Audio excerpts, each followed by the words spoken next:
आप जब प्रातः कालीन उठें तो पहले उठने का नियम लें कि सूर्योदय के 1 घंटा पहले हम उठेंगे। देखो हमारी प्रार्थना मानना।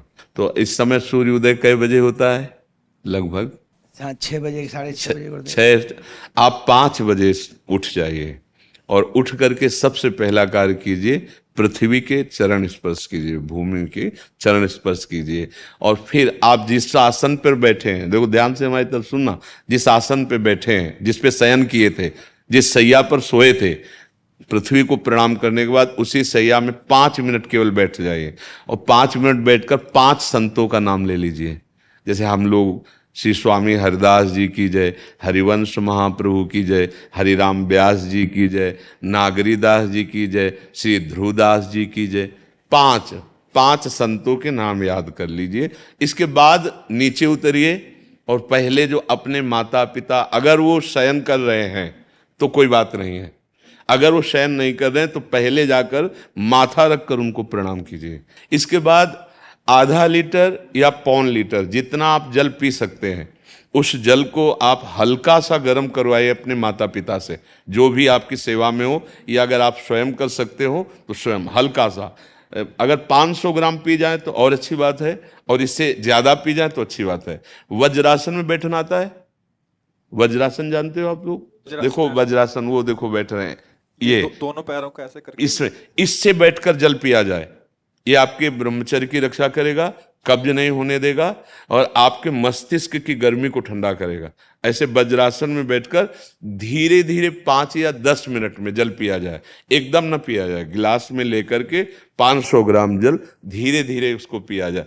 फिर इसके बाद आपको 100-200 कदम टहलना है। फिर इसके बाद आप शौच जाइए।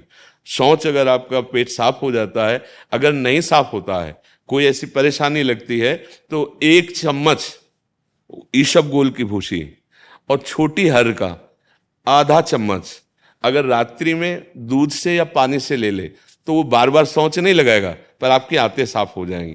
शौच जाने के बाद स्नान करें और फिर तुरंत, अगर आपको व्यायाम आता है तो करे, नहीं तो सीधा सरल बात होती है, 20 बार बैठ जाए बैठक और 10 बार लेटने वाली दंड।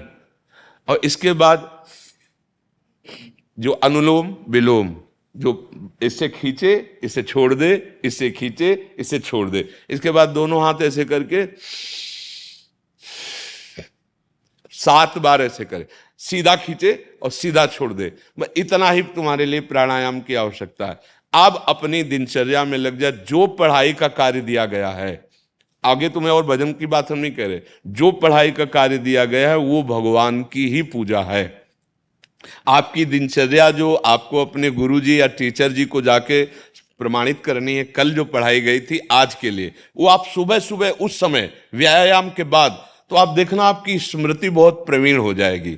अच्छा, ये आपकी प्रातःकालीन दिनचर्या है। जब आप अपने गुरुदेव के पास स्कूल जाएं, तो हमें आजकल का तो अब पता नहीं, पर हम लोग जब जाते थे तो अपने गुरुजी को प्रणाम करते थे। तो जो स्कूल में आपको पढ़ाई पढ़ा रहे हैं वो तो बात है, अब आपको जो हम खास बात बताना चाहते हैं वो कि देखो अभी छोटे छोटे बच्चे हो, बच्चों में कुछ बच्चे ऐसे गंदे बच्चे होते हैं जिनके गंदी बातें दिमाग में आ जाती हैं और गंदी बातें वो करने लगते हैं आचरण में। आप लोग इतना तो जानते ही होंगे कि गंदी बातें किसे कहते हैं।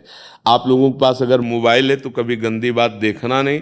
कोई भी बच्चा अगर गंदी बात दिखाए तो अपने टीचर से या अपने माता पिता से जाके शिकायत करनी चाहिए, वो बहुत हानिकारक होती है। कभी कोई भी गंदी बात अपने द्वारा नहीं होनी चाहिए।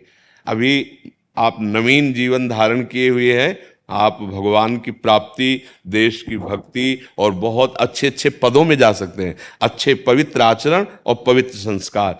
ब्रह्मचर्य के लिए गंदे बच्चों का संग त्याग करना, गंदी कोई ऐसी हरकत सिखावें या बात सिखावें तो उसको सुन करके छुपा नहीं लेना, तुरंत अपने टीचर से बताना या अपने माता पिता से बताना, और ऐसे बच्चे का कभी संग नहीं करना।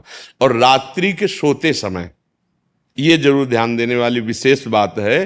रात्रि के सोते समय जो भगवान का नाम प्रिय, जैसे इन लोगों ने आप लोगों को बताया राधा वल्लभ श्री, तो सोते समय बस प्रार्थना करो कि हे प्रभु आज दिन हमारा जो भी गलती हुई हो वो हमको आप प्रार्थना करते हैं कि आप हमें समझाओ क्या हमसे गलती हुई। अगर पूरी दिनचर्या में ऐसा लग रहा है हमसे कोई गलती नहीं, तो भगवान सुबह से अभी तक हम सोने जो जा रहे हैं ये पूरा समय आपको समर्पित।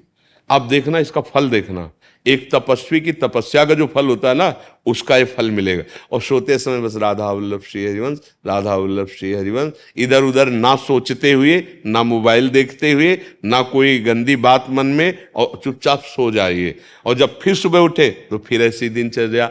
और पढ़ाई इस समय तुम्हारा भजन है।